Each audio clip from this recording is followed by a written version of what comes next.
Oke, Assalamualaikum warahmatullahi wabarakatuh. Sahabat Dentalia, kita jumpa lagi ya. Kali ini saya ingin menjawab suatu pertanyaan yang ditanyakan oleh salah satu ini sahabat Dentalia di YouTube ya. Jadi pertanyaannya gini, Dok, saya kan baru cabut gigi nih udah 1 minggu. Kemudian pencabutannya itu sisa akar. Ada sisa akarnya dan sama dokternya dihentikan. Artinya ditunda atau dilanjutkan entah kapan ya. Nah, kata dokternya itu nanti lama-lama akarnya akan naik. Benar nggak sih gitu? Untuk mempermudah pencabutannya menunggu beberapa bulan. Jadi pertanyaannya itu ada 2 ya. Oke, saya jawab satu-satu. Kenapa harus ditunda sama dokternya? Itu banyak sekali alasannya. Bisa jadi karena sarana prasarananya, atau bisa jadi kondisi pasiennya. Kondisi pasiennya apakah memungkinkan untuk dilakukan tindakan yang jangka panjang, maksudnya tindakan pada hari itu pastinya lama kan kalau sampai diangkat. Nah, kalau sampai dilakukan operasi otomatis lebih lama. Jadi dilihat kondisi pasiennya dan diprediksikan oleh dokter apakah ini pasien butuh di anestesi tambahan atau tidak. Jadi tergantung usianya, ada komplikasi atau tidak, kemudian ada riwayat diabetes atau tidak, seperti itu ya. Jadi itu beberapa alasan. Untuk gigi yang sisa akar itu gimana solusinya? Jika mau dituntaskan pada hari itu juga, jika memang sulit, bisa jadi langkahnya dilakukan pembedahan. Jadi dilakukan operasi. Atau misalnya ditunda, benar enggak akarnya itu bisa naik? Sebenarnya gini, bukan naik seperti itu ya. Jadi memang gampangnya itu naik. Nah, ini kan mahkota ya. Mahkota itu di dalamnya ada akar. Panjangnya akar ini rata-rata antara 1,5 sampai 2 kalinya mahkota. Mahkota itu yang nampak di permukaan rongga mulut kita. Nah, kalau ini patah kemudian dibiarkan, lama-lama gigi itu kan akan keropos. Lama-lama akan lebih keropos dan ini menjadi lebih pendek. Nah, lebih pendeknya ini dia memang selalu di permukaan. Jadi keropos, jadi secara apa ya, memang tambah naik sehingga lebih memudahkan dokter untuk mengambil sisa akarnya. Karena untuk mengungkit menggunakan alat dia akan lebih mudah, nomor 1. Nomor 2, jika gigi itu patah, giginya sisa akarnya otomatis kan mati, sarafnya sudah mati. Kalau gigi sudah mati, tidak ada sarafnya, lama-lama dia akan rapuh. Kalau sudah rapuh, dia akan lebih lemah, sehingga pada saat mengambil, mencabut lebih gampang ke proses pencabutannya dan meminimalkan lukanya atau traumanya. Jadi itu salah satu pertimbangan. Dan perlu dipertimbangkan juga gigi atas apa bawah. Kalau itu gigi atas, geraham yang di atasnya geraham itu ada sinus. Jadi ini kan gerahamnya di sini biasanya.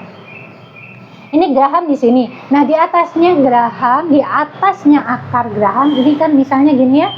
Ini gigi. Ini geraham atas, akarnya kan di atas. Di atasnya ini ada sinus di sini. Ada sinus.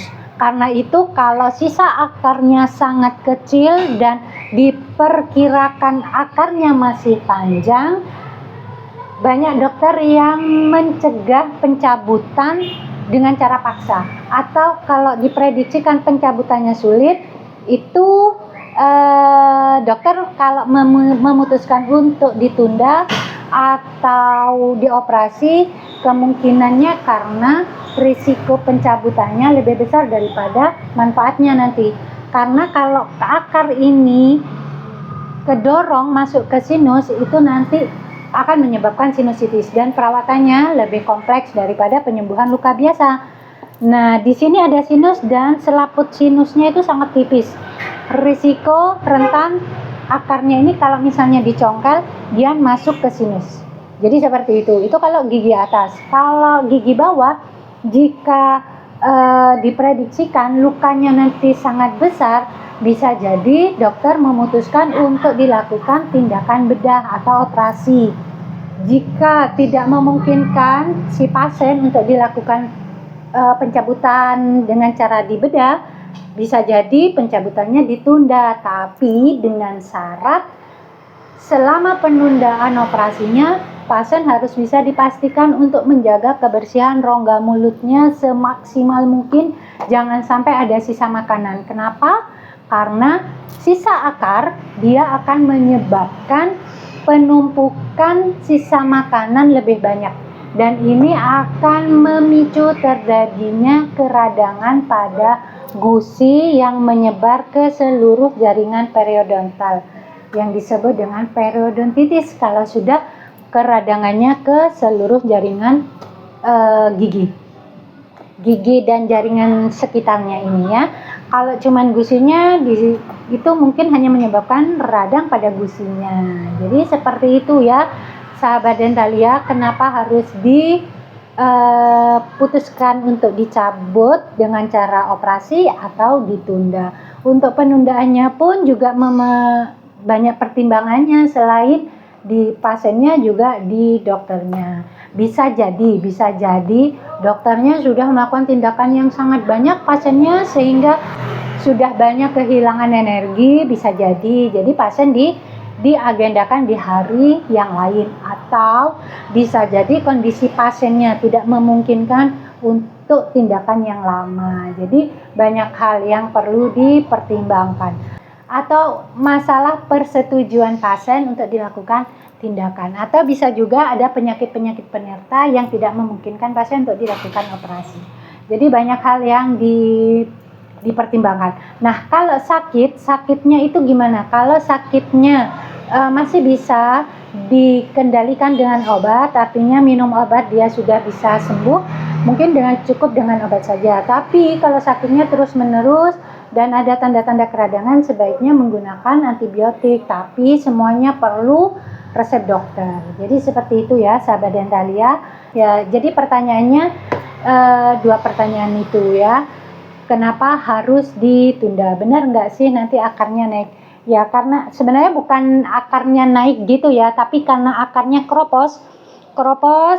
Ini kan akar ya, misalnya patah segini, keropos, semakin mengecil, akhirnya ini ke permukaan. Kalau tidak naik ke permukaan, dia menutup. Jadi ini salah satu respon tubuh untuk mencegah terjadinya terbenamnya sisa akar tadi. Jadi dia selalu di permukaan, seperti itu ya. Oke, itu aja yang bisa saya sampaikan, sahabat Dentalia. Sisa akar tetap lebih baik untuk dicabut daripada dibiarkan, seperti itu. Terima kasih. Saya Dr. Gigi Holilia Saifiati. Assalamualaikum warahmatullahi wabarakatuh. Salam sehat.